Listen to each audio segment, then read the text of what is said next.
From insurgency and infrastructure to policy decisions that reshaped the economy and governance culture. His time in office sparked debate, division, and demands for accountability. The late ex-president, who was laid to rest in Daura, Katsina yesterday, left several marks on Nigeria's political and economic landscape during his 8 years in office. His administration was characterized by reforms across various sectors, including infrastructure, the economy, job creation, healthcare, transportation, anti-corruption, and oil and gas. Joining us this morning to further discuss the life and the legacy of the late ex-president Muhammadu Buhari is public affairs analyst and legal practitioner, Mr. Ilemona Onoja. Thank you very much for joining us. Thank you very much for having me, being Olive. Hi, being the Hydro. Morning. Good to have you. So let's get right into it. Our last conversation with Alhaji Yabagi Sani had, we ended the conversation on the note of the NSAS protest and looking at the 8 years of late ex-president Muhammadu Buhari and, talking about how the NSAS protest, what mark it left on his legacy and, what we could have done, what he could have done differently. And he was of the opinion that late ex-president Muhammadu Buhari should not be blamed for what happened with the NSAS, and that at the end of the day, there was the NSAS protest, which primarily affected the South, and the hunger protest, which primarily affected the North. And it's not about these presidents, it's about we Nigerians. So I'd like you to delve into that and, share your thoughts. Do you agree with the sentiment he's shared? What are your thoughts about the impact of the NSAS protest on his administration and his legacy? I'd like to ask, if we do not hold the president responsible, the president in office at the time responsible, who do we hold responsible? I don't understand the thought. He was elected for the purposes of serving as president and commander-in-chief of the armed forces. He was responsible for the security forces that were deployed, not just at this NSAS protest, but at protests across the country generally, right? He was responsible for economic decisions. He was responsible for security decisions. He was responsible for foreign policy decisions. It wasn't me. You didn't contest to be president. I wasn't voted for. You weren't maintained on taxpayers' income for 8 years of your life. I wasn't. He was. He was given a sacred duty, a sacred responsibility to superintend the affairs of our country for 8 years. And that was his legacy, that the legacy of failure, the legacy of blood flow, the legacy of suppression, the legacy of NSAS and everything, it was his responsibility. It was his legacy.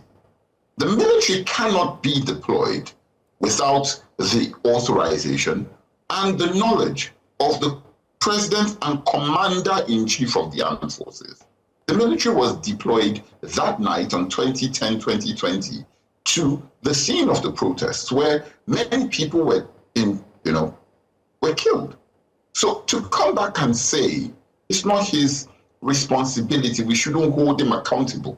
Who should we hold accountable? Me? Of course not. It doesn't make sense. And nothing explains Muhammadu Buhari's legacy and inability to understand Nigeria's problems, therefore inability to resolve them, than the NSAS protests. It's a very good microcosm of his lack of understanding, and I'll explain it very quickly. He quickly characterized the NSAS protests as an attempt to remove him from office. He thought it was an attempt to change government by extra constitutional means, if you will, which was the reason why he responded with violence, which was the reason why his government responded with violence. It's the same way he misunderstood Nigeria's economic problems. It's the same way he misunderstood Nigeria's security problems. He simply did not show a smart enough knowledge, a smart enough understanding of our problems, and therefore, consequently, could not solve them. I know we speak and we have all sorts of cultural issues that say we shouldn't speak evil of the dead. And this is not me speaking evil of the dead. This is me assessing the failure of a past president. He was a failure in office. Well, many would also disagree with you on the other hand, but we do understand your points. I want to ask, how would you assess the administration's record, especially on transparency, when it comes to procurement, when it comes to public spending, and when it comes to the almighty corruption? How would you say he fared? I would say that he fared badly. We have so many examples of corruption in his administration that went unresolved, that are unresolved still. I can give you a couple of examples. There was a very terrible scandal around the school feeding program. Yeah, the entire policy and government spending around special intervention programs and special interventions, all those trader money, market money, there's corruption around it. Yeah, I'll give you another example. The entire, for his 8 years in office, his policy around Forex minted billionaires overnight who corruptly had access to funds, received those funds at a discounted rate, and then round-tripped and sold in the FX market, or in the black market, if you will, for billions of dollars. Procurement, I mean, we can speak about Nigerian Air and all the money that was spent to put it on stream and the way it failed spectacularly.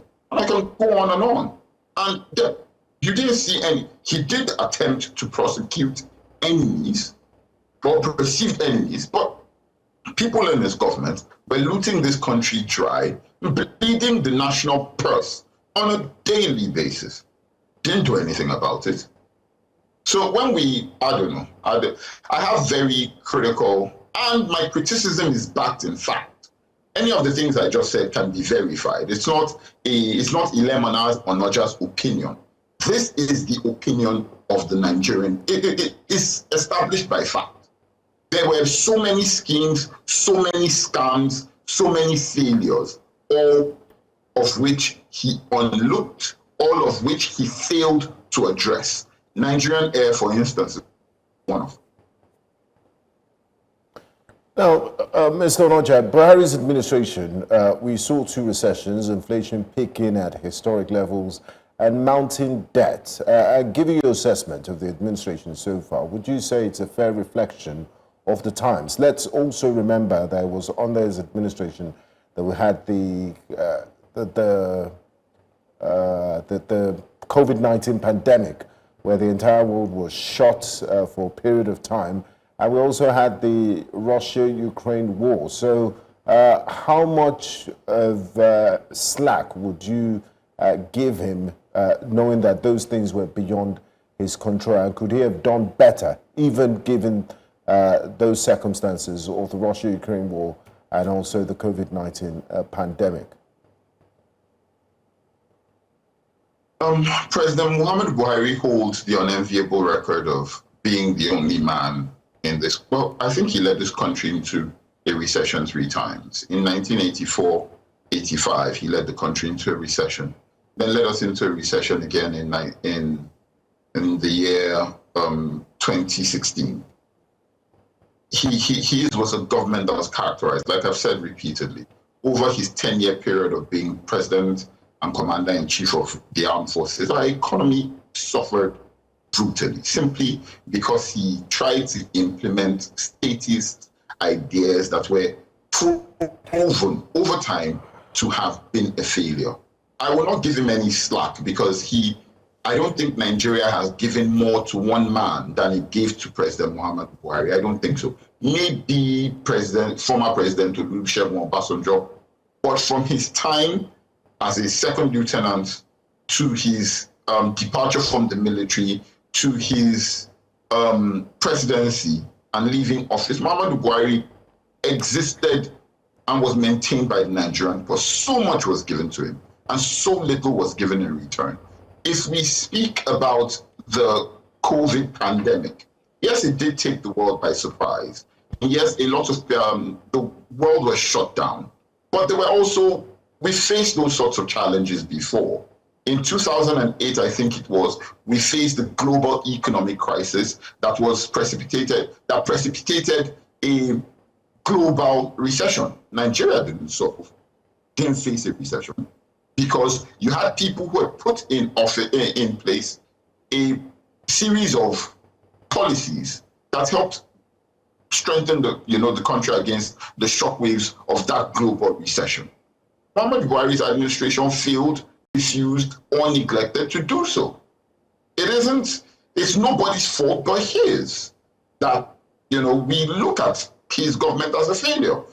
I would say it was down to his failure it was down to his inability, it was down to his lack of understanding relating to the designing of economic principles and policies to secure Nigeria, if you will. That's the reason why we had things like that. So COVID-19 is not an excuse. Also, the world before he left office, the world had begun to experience a jump in economies that had prepared for that a post-COVID era. He didn't do anything to prepare Nigeria for a post-COVID era. So I'm hard pressed to cut him any slack. Now, you might look at a few things and say, oh, he got this right or he got that right.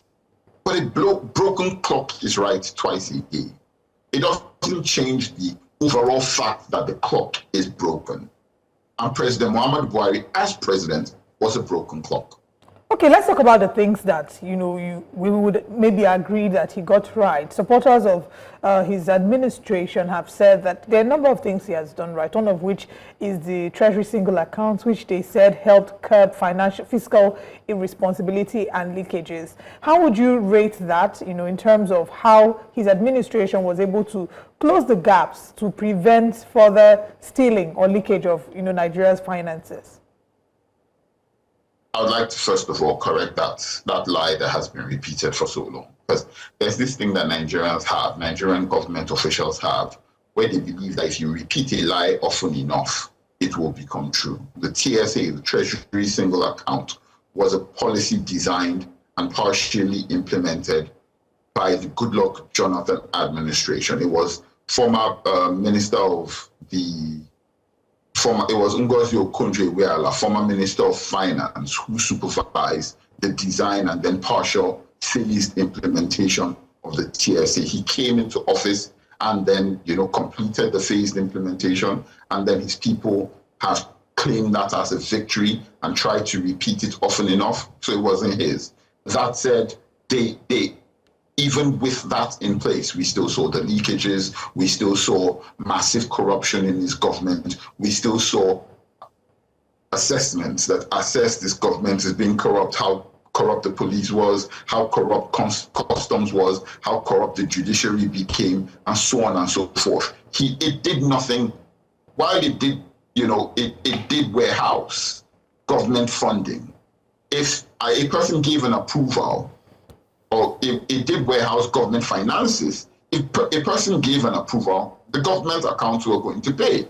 And they gave those sorts of approval that ensured that people who had gamed the system got the payments for their gaming of the system. TSA was not going to do anything to stop the payments out for Nigerian Air, was it? Absolutely not. The people who got concessions and got dollar from CBN at concessionary rates that they then sold in the black market, TSA wasn't going to stop them from doing that now. Absolutely not. We have all those sorts of things. I mean, leakages existed in his budget. And as long as they had been in the budget, they had been approved by the National Assembly, they were paid. All sorts of bogus processes, all sorts of bogus projects were in the budget, and they were paid for. In fact, at points, one of the reasons why he really loathed the stewardship of the National Assembly under my mentor, Dr. Abubakar Bukola Saraki, for instance, was questions when the National Assembly would say, okay, these loans you were taking, what were they for? Can you identify the projects that these loans were for? And his administration refused. There was massive corruption in President Buhari's administration. And I'm giving examples that people can refer to, that people can verify. There was massive, all this thing that people say, oh, he lived a life of Spartan integrity. Please. I mean, yes, you've spoken about it having been begun with President Goodluck Ebele Jonathan, and of course, I think it was implemented in about 42 agencies. But it was President Buhari that mandated all the agencies, to adopt this, right? So, I mean, he could have decided to veer off from it. He could have decided to reverse it. So, I think that at least we should be able to accredit that win to him to say he continued it, because we've seen subsequent governments come and reverse what the previous administration has done, which is why a number of them use that in campaigns to say we're going to continue what the previous administration did. Sorry, please go ahead. What the previous administration was doing was testing it. The reason why they extended it to 42 parastatals and agencies was because they were saying, let us see how this will work. And they were testing and correcting for errors. And they were finding out where the weak spots in the policy were so that they could fix them. It was the Goodluck Jonathan administration was going to continue that policy anyway. And now, if we want to stress the point, give him the concession. Did it stop the corruption in the government? Absolutely not. Now, just before we let you go, others have also pointed to the infrastructure projects, the renovation and the modernization of the airports around the country. They also mentioned the second Niger Bridge and the completion of the Lagos Ibadan Expressway and the rail services. We're seeing the Warri, Itakpe, Lagos Ibadan and Kaduna Abuja railway service. Would you give him some credit for that? I will go back to the car, and I will say two things very quickly because I know that we're about to go. I will go back to my previous statement that a broken clock can be right twice a day. So on some of those things, he was right. And there were very few. If you say, for instance, the airports have been paid for by the previous administration of Goodluck Jonathan. There's receipts that show when former Minister Ngozi Okonjo-Iweala approved the counterpart funding. I think it was $500 million or something. I can't remember the exact fees, but approved the counterpart funding for the construction or renovation of those airports, right? Those things were going to go on without, they're being paid for. He was just lucky to be in office to pay for, to commission them. They're being fully paid for. On a few of those other things, my thought is this: given the amount of money that his government had access to, they borrowed significantly more money than the administration before them. They had spikes in earnings from oil issues, from oil price hikes. Combined, if you take these two things into consideration, loans and earnings, from government activities, government funding, and then you look at the projects around you, do you think that they're commensurate? The answer is no. There was far more funding available to him than the projects that we see on ground. Should I be giving somebody commendation for that? I think not. I absolutely think not. Overall, Muhammadu Buhari left us poorer than he met us. He left us with less access to education than he met us. He left us with less access to healthcare than he met us. He left us with less access, with less unity in this country than he met us. He left us with a battered judiciary that he battered. He left us with, there is no economic indices that you can say that Muhammadu Buhari left better than he met it. Absolutely none. We have to end now because there is nothing that, last word, nothing symbolizes his failure in government more than the fact that after 10 years in government, he couldn't even go to a Nigerian hospital to spend his last days. Ilemona Onoja, signifies his failures. thank you for joining us this morning. We look forward to having you again.